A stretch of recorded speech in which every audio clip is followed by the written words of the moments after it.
अस्सलाम वालेकुम।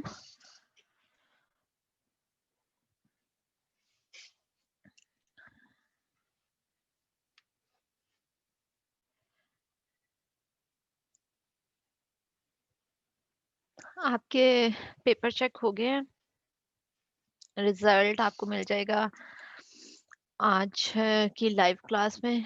और उसमें बहुत से इश्यूज थे, वो होप सो अब मैं अगर यहाँ पे स्टार्ट करूँगी तो ये बहुत लेंथी हो जाएगा। इसमें हम कंटेंट कवर करते हैं। जब हमारा लाइव डिस्कशन वाला सेशन होगा उसमें मैं इश्यूज डिस्कस करूंगी जो आपकी रिपोर्ट में थे। और आपने कैसे कब जब आपने कोई भी राइटिंग का टास्क आप मिलेगा, आपको असाइनमेंट होती है या आपको रिसर्च का कोई टास्क होगा, किसी भी जगह पे आपने लिखना हो तो उसको कैसे लिखते हैं, आपने रेफरेंसेस कैसे देने होते हैं, ये सारी चीजें हम डिस्कस करेंगे जब हमारा डिस्कशन का सेशन होगा। और रिजल्ट को भी वहीं उसके साथ डिस्कस कर लेंगे। अभी हम अपना लेक्चर स्टार्ट करते हैं।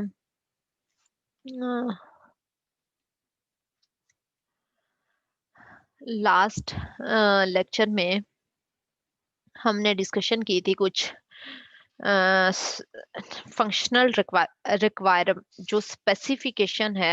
ये प्रोसेस बहुत इंपॉर्टेंट होता है। स्पेसिफिकेशन हमने देखा, हम क्या कर रहे हैं स्टार्ट से कि हम कहते हैं रिक्वायरमेंट इंजीनियरिंग जो है वो डिफरेंट फेजेस में होती है।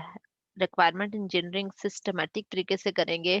रिक्वायरमेंट जो होंगी वो यूजर की नीड्स को ट्रांसलेट कर रही होंगी, तो एग्जैक्टली यूजर की नीड को रिप्रेजेंट कर रही होंगी, तो वो हमारा सॉफ्टवेयर सक्सेसफुल होगा।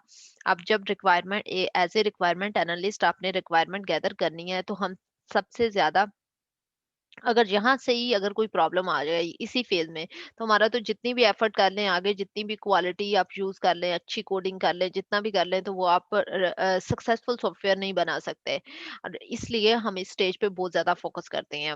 हम कहते हैं कि रिक्वायरमेंट इंजीनियरिंग, इसको इंजीनियरिंग क्यों कहते हैं, हम सिस्टमेटिक वे में रिक्वायरमेंट गैदर करते हैं। अब वो सिस्टमेटिक वे क्या है, हम कहते हैं डिफरेंट जगहों पे इनके लिए डिफरेंट टर्म्स यूज होती होंगी, लेकिन होता यही काम है। जो कॉन्सेप्ट है वो यही होता है कि आप फिजिबिलिटी स्टडी करते हो। आप हमने जैसे इसमें पढ़ा कि सबसे पहले हम इंसेप्शन करते हैं। इंसेप्शन की स्टेज पे हम 3 सेट ऑफ क्वेश्चंस होते हैं हमारे पास, जिसमें हम स्टेक होल्डर्स फाइंड आउट करने की कोशिश करते हैं, कौन कौन हमारे यूजर्स हैं, कौन पे करेगा, किससे आपने क्वेश्चनिंग करनी है, किससे रिक्वायरमेंट गैदर करनी है। हम एनवायरनमेंट को समझते हैं, जिस एनवायरनमेंट में वो रन होना है सॉफ्टवेयर, डोमेन का नॉलेज हासिल करने की कोशिश करते हैं, ये इस जगह पे इंसेप्शन की स्टेज पे। देन हमारे पास एलिसिटेशन आती है। एलिसिटेशन की स्टेज पे हमने कहा कि हम डिफरेंट टेक्निक्स यूज करते हैं।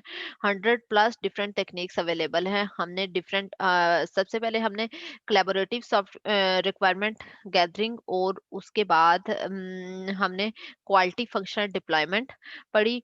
देन हमने कुछ techniques, software system methods, ethnography, जिसमें सोशल एनालिसिस में आता है कि आप उसके लोगों का में रह के वहाँ की तरह का बिहेव करते हो और देन उनसे रिक्वायरमेंट गैदर करते हो।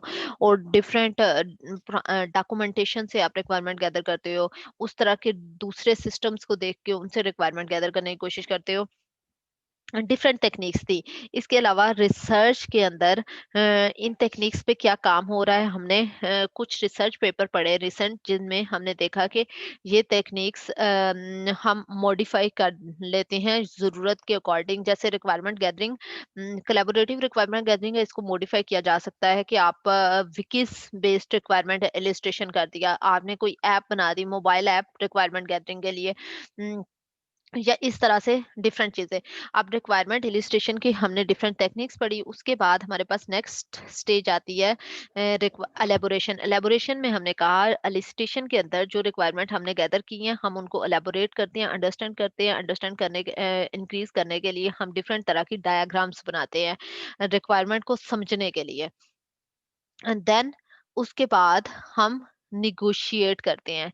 निगोशिएशन की स्टेज पे हमने जब अंडरस्टैंडिंग की, डिफरेंट डायग्राम्स बना के, और हमारी हमने अपनी अंडरस्टैंडिंग इंक्रीज करने के लिए, समझने के लिए बनाई है कि वो सिस्टम बनवाना क्या चाह रहा है, उसमें क्या क्या होगा, कैसे बनेगा।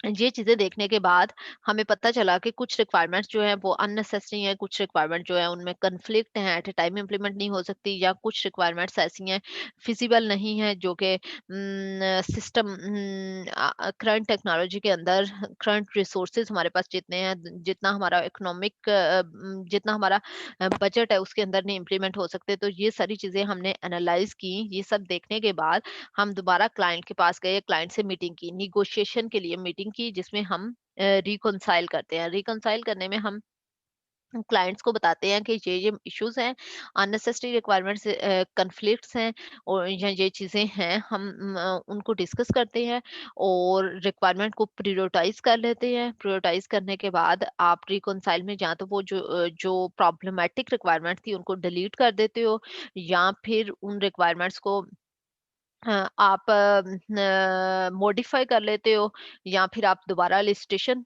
करते हो उसके लिए, या फिर आप कॉन्फ्लिक्ट में से कोई एक रिक्वायरमेंट डिलीट कर देते हो, या दोनों डिलीट कर देते हो कि इसमें इशू आ रहा है तो आप इसको हैंडल ना करो या किसी और वे में हैंडल कर लो। इसको कहते हैं हम रिकंसाइल करते हैं। रिकंसाइल करने के बाद जब सब एक कॉमन प्लेटफॉर्म पे आ जाते हैं निगोशिएशन के बाद, तो हम उसके बाद रिक्वायरमेंट्स को क्या करते हैं, हमारे पास अगली स्टेज आती है स्पेसिफिकेशन की। स्पेसिफिकेशन का मतलब क्या है? वालेकुम सलाम।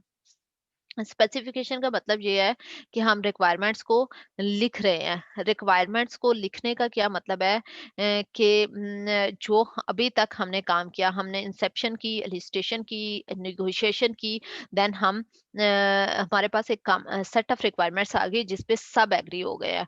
अब हम उन रिक्वायरमेंट्स को लिख लेते हैं। अब लिखना जो है, उसको कहते हैं स्पेसिफिकेशन। राइट डाउन करना। स्पेसिफिकेशन वाले प्रोसेस का क्या मतलब है, स्पेसिफाइंग रिक्वायरमेंट की, रिक्वायरमेंट को लिखना है।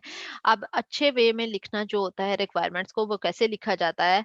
अभी ये प्रोसेस बहुत इंपॉर्टेंट होता है जो स्पेसिफिकेशन का है। क्यों? क्योंकि इसकी आउटपुट जो आती है, इसकी आउटपुट जो होती है वो है, स्पेसिफिकेशन वाले प्रोसेस की आउटपुट हमारे पास आती है SRS, software requirement specification document हमारे पास आती है। और ये एक ऐसी डॉक्यूमेंट होती है जो कि इसके बाद आने वाले सब स्टेजेस ने यूटिलाइज करनी होती है। डिजाइन टीम इसको यूज करती है, इम्प्लीमेंटेशन वाली टीम इसको इम्प्लीमेंट करने के लिए यूज करती है, टेस्टिंग टीम जो होती है वो टेस्ट केसेस बनाने के लिए इसी डॉक्यूमेंट को यूज करती है, और जो आपके पास क्लाइंट होता है उसके साथ आप कॉन्ट्रैक्ट जो साइन करते हो, आप कहते हो कि ये रिक्वायरमेंट्स हैं और इनको हम इम्प्लीमेंट इतने टाइम और इतने बजट में करके देंगे। वहां पे ये रिक्वायरमेंट चूज हो रही होती है जब क्लाइंट वैलिडे वेरीफाई करता है कि क्या ये रिक्वायरमेंट लास्ट पे जब डिप्लॉय करते हैं आप प्रोजेक्ट को, तो डिप्लॉयमेंट के टाइम पे भी ये डॉक्यूमेंट यूज हो रही होती है। इसलिए ये हमारी डॉक्यूमेंट बहुत ज्यादा इंपॉर्टेंट होती है। ये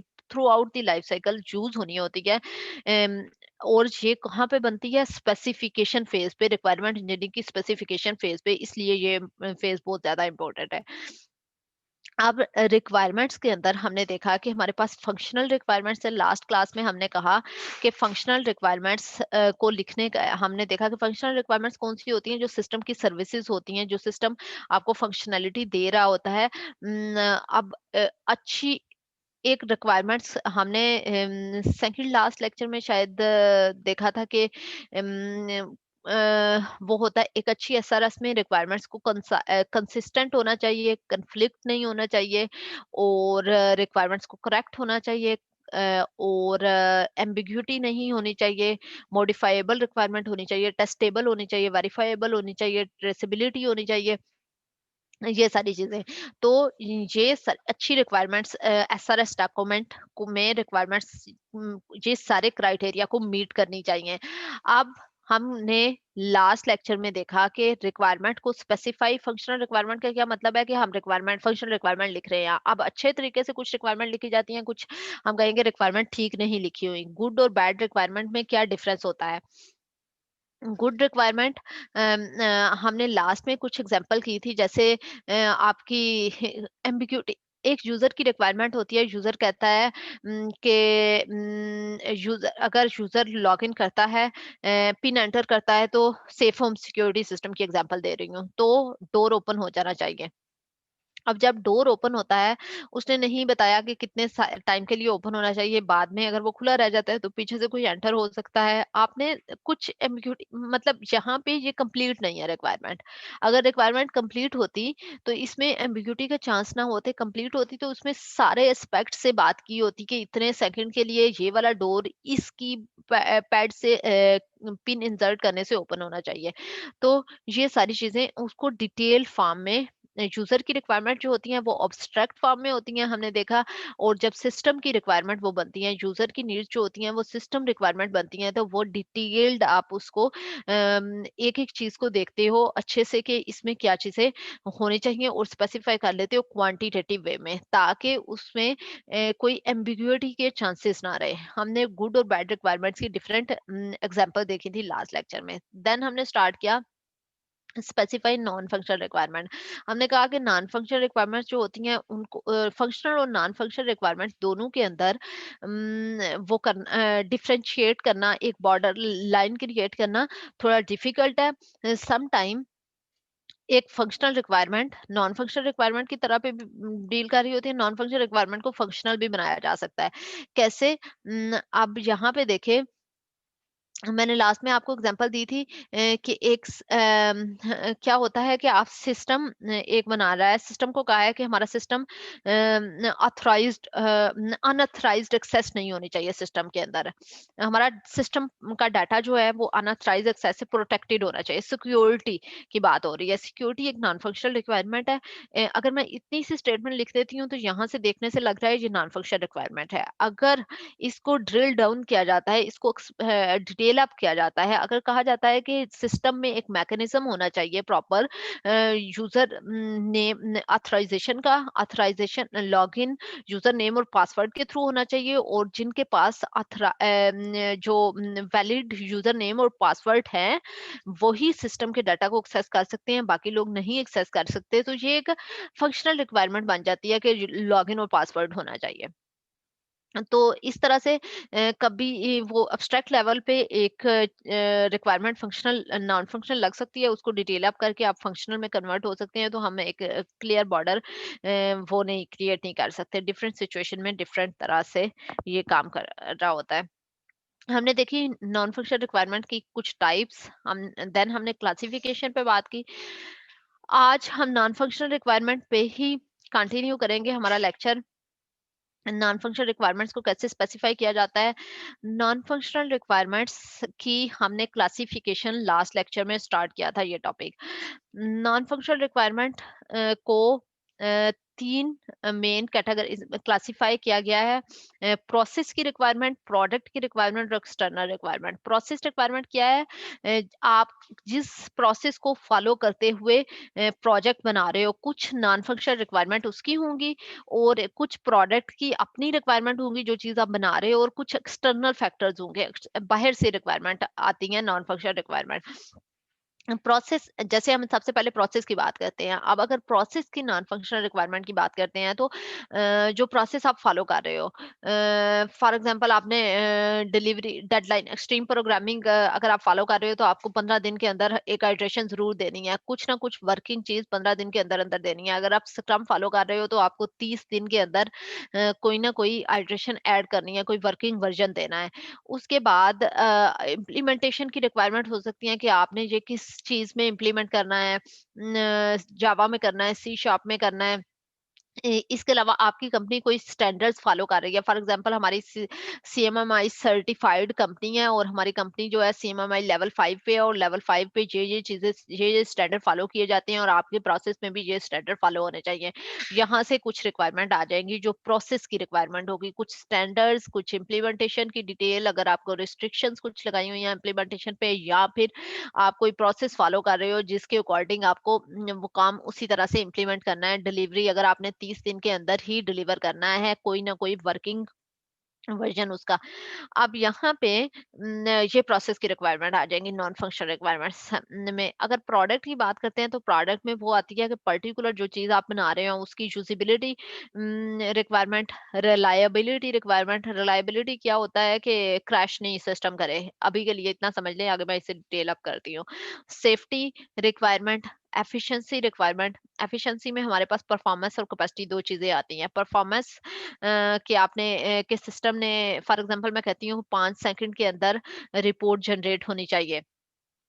कैपेसिटी रिक्वायरमेंट के आप कितनी वो ले रहा है अगर सम टाइम हमारे पास कन्फ्लिक्ट भी आ जाते हैं रिक्वायरमेंट, जैसे मैं आपसे बात करती हूँ कि एक सिस्टम है उसमें उन्होंने कहा है कि हमारा डाटा बहुत ज़्यादा सेफ होना चाहिए, सेफ्टी उन्होंने इस बात में बात की है कि एनक्रिप्शन, सेफ्टी की बात है ना, सिक्योरिटी होनी चाहिए, एनक्रिप्शन के कुछ एल्गोरिदम उन्होंने लगाए हुए हैं और डाटा बहुत एनक्रिप्टेड फॉर्म में जाना चाहिए और एन्क्रिप्शन डिक्रिप्शन इसका बहुत लंबा लेंथी सा कोड लिखा हुआ है। अब जब वो फिर परफॉर्मेंस की भी बात करते हैं, 2 सेकंड के अंदर रिपोर्ट जनरेट होनी चाहिए। तो इस केस में क्या होगा, जब आपकी एन्क्रिप्शन आपकी परफॉर्मेंस की बात जब होती है, अब आपने एन्क्रिप्शन डिक्रिप्शन के लिए बहुत लेंथी सा कोड लिखा हुआ है और उसके बाद उसने जब एग्जीक्यूट होना है तो हर दफा वो एग्जीक्यूट हो रहा है। जब रिपोर्ट जनरेट होती है तो इतना लेंथी कोड एग्जीक्यूट होगा तो इतनी जल्दी तो रिपोर्ट जनरेट नहीं होती, तो हमारी परफॉर्मेंस कंप्रोमाइज होगी। तो कुछ ऐसी जगह होती हैं जिसमें हमारे पास कन्फ्लिक्ट आ जाते हैं कि हमें दो चीजें एट ए टाइम नहीं कर सकते। अब हम एन्क्रिप्शन डिक्रिप्शन, अगर आपने सेफ्टी आपके लिए बहुत इंपॉर्टेंट है, आपने एन्क्रिप्शन डिक्रिप्शन के लिए एक लेंथी एल्गोरिदम्स लिखे हुए हैं तो वो कंपाइल होते हुए वो एग्जीक्यूट होते टाइम लेंगे, जिसकी वजह से हमारी परफॉर्मेंस जो है वो कंप्रोमाइज होगी। यहाँ पे आपने देखना है कि आप किन दो चीजों के दरमियान अ, इन दो चीजों के अंदर आपकी जो गोल है उसके लिए ज्यादा इंपॉर्टेंट क्या चीज है, सेफ्टी ज्यादा इंपॉर्टेंट है या परफॉर्मेंस ज्यादा इंपॉर्टेंट है, किसकी वजह से आपके अनसक्सेसफुल होने के चांसेस ज्यादा हो सकते हैं। तो आप वो सिलेक्ट कर लेते हो कि हमारे लिए कौन सी चीज, हमारे लिए सेफ्टी ज्यादा इंपॉर्टेंट है या परफॉर्मेंस ज्यादा इंपॉर्टेंट है, हम सेफ्टी को कॉम्प्रोमाइज कर सकते हैं। ये हो गया। उसके बाद हमारे पास तीसरा कौन सी थी सब कैटेगरी, हमारे पास नॉन फंक्शनल रिक्वायरमेंट की एक्सटर्नल रिक्वायरमेंट है। एक्सटर्नल रिक्वायरमेंट क्या होती है? लेजिस्लेशन यहाँ पे जैसे आपके पास लीगल कुछ कंस्ट्रेंट्स होते हैं, कुछ आपने ये चीजें इम्प्लीमेंट करनी है, गवर्नमेंट एक्सटर्नल फैक्टर्स, गवर्नमेंट की तरफ से आपको कुछ लॉज वो इम्प्लीमेंट आपको करने ही हैं, या कुछ इकोनॉमिक कॉन्स्ट्रेंट्स है जो आपको इम्प्लीमेंट करने हैं। इंटरऑपरेटेबिलिटी, आपके सिस्टम दूसरे किन किन सिस्टम के साथ मिलके काम करना है तो आपने ये देखना है। अब ये जो एक्सटर्नल रिक्वायरमेंट है, एक्सटर्नल नॉन फंक्शनल रिक्वायरमेंट्स, ये कभी भी शेल या शुड की फॉर्म में नहीं होती, ये हम मस्ट कहते हैं, मस्ट की फॉर्म में लिखी जाती हैं। आप इनको एक्सटर्नल रिक्वायरमेंट्स को हम मस्ट की फॉर्म में लिखते हैं।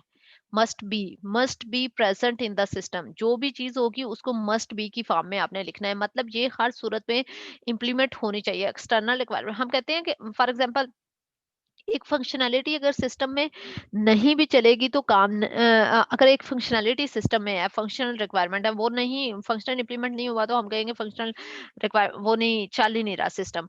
अब यहाँ पे अगर एक्सटर्नल नॉन फंक्शनल रिक्वायरमेंट्स भी आपकी इंप्लीमेंट नहीं हुई हुई तो उस केस में भी आपका क्या होगा, external non functional requirement implement नहीं हुई तो आपका सिस्टम जो है वो अनसक्सेसफुल है, वो काम नहीं करेगा, वो फेल्ड है सिस्टम। आप अगर इसको इग्नोर कर देते हैं तो यहाँ पे ये वाला जो है इस इन रिक्वायरमेंट्स को हम मस्ट की फॉर्म में लिखते हैं, हर सूरत में ये रिक्वायरमेंट इंप्लीमेंट होनी चाहिए। फॉर एग्जांपल आपका सिस्टम जो है उसने लेगेसी सिस्टम के साथ कम्युनिकेट करना है। हमने एक सिस्टम है यहाँ पे, हमने फॉर एग्जांपल अटेंडेंस जो है वो अपडेट की है, एम्प्लॉयज की अटेंडेंस जो है वो अब फेस डिटेक्शन से एम्प्लॉयज की अटेंडेंस होगी। हमने इस सिस्टम को अपग्रेड कर दिया है, लेकिन इस सिस्टम ने और दूसरे सिस्टम के साथ भी इंटरकनेक्टेड है। जैसे जब फाइनेंस का सिस्टम है, जो अकाउंटिंग डिपार्टमेंट है, जब सैलरी जनरेट होती है तो वो यहाँ से जो अटेंडेंस वाला सिस्टम है यहाँ से इनपुट ले रहा होता है। तो ये इस सिस्टम ने दूसरे डिफरेंट सिस्टम के साथ आपस में कम्युनिकेट करके काम करना होता है। दूसरे जो सिस्टम है वो अपग्रेड नहीं हुए, एक सिस्टम अपग्रेड हो गया है तो दूसरे आपके पास जो लेगेसी सिस्टम है जिनके साथ कम्युनिकेट आपने करना है, आपका सिस्टम इतना कैपेबल हो कि उनके साथ कम्युनिकेट, ये ना हो कि उनके साथ वो ऑपरेट चल ही ना सके। आपने अपने सिस्टम को दूसरों के साथ कम्युनिकेट करवाना होता है जो एक्सटर्नली आपका एनवायरनमेंट जिसमें चल रहा है। तो ये सारी जो एक्सटर्नल रिक्वायरमेंट्स होती हैं वो मस्ट के फॉर्म में होती हैं, उन्हें हर सूरत में आपके सिस्टम के अंदर होना चाहिए। ये कुछ एग्जांपल्स हैं, इसको रीड आउट कर लें। जो अभी तक मैंने पढ़ाया है इसकी सिस्टम की रिक्वायर प्रोडक्ट की रिक्वायरमेंट,